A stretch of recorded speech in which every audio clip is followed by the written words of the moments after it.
वडिलांसोबत दुचाकीवरून निघालेली अनुष्का कायमची थांबली, सीसीटीव्हीत अपघात कैद। नांदूर लिंक रोडवर दुचाकीला चारचाकींची जोरदार धडक, 16 वर्षीय मुलीचा दुर्दैवी अंत। चारचाकीची जोरदार धडक, 16 वर्षांची मुलगी गेली, वडील गंभीर। 10वीच्या परीक्षेत मिळवले होते 92% गुण।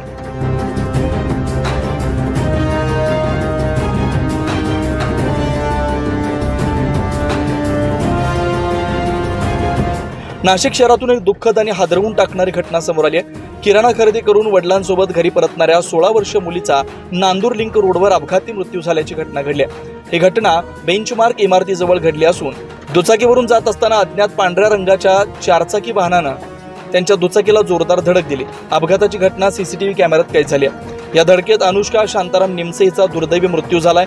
तिचे वडील शांताराम निमसे हे गंभीर जखमी झालेत। शांताराम निमसे हे आपल्या मुलीसोबत किराणा खरेदीसाठी कोणार्क नगर परिसरात गेले होते। खरेदी करून परत येत असताना नांदूर नाका लिंक रोडवर त्यांच्या दुचाकीला जोरदार धडक बसली। या अपघातानंतर चारचाकी चालक घटनास्थळावरून फरार झाला। पोलिसांकडून वाहनाचा शोध घेतला जातोय। धडकेमुळे दोघेही रस्त्यावर कोसळले। अनुष्काच्या डोक्याला, हाताला व पायांना गंभीर मार लागला। उपचारादरम्यान तिचा मृत्यू झाला। मयत झालेली अनुष्का ही हुशार विद्यार्थिनी होती। तिने नुकतीच 10वीची परीक्षा 92% गुणांसह उत्तीर्ण केली होती।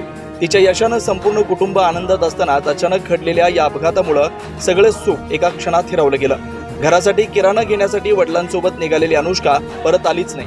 तिच्या पश्चात आई, वडील आणि लहान बहीण असा परिवार आहे। या घटनेनं परिसरात हळहळ व्यक्त केली जाते। 9 न्यूज महाराष्ट्रासाठी साहिल बेलसरे, नाशिक।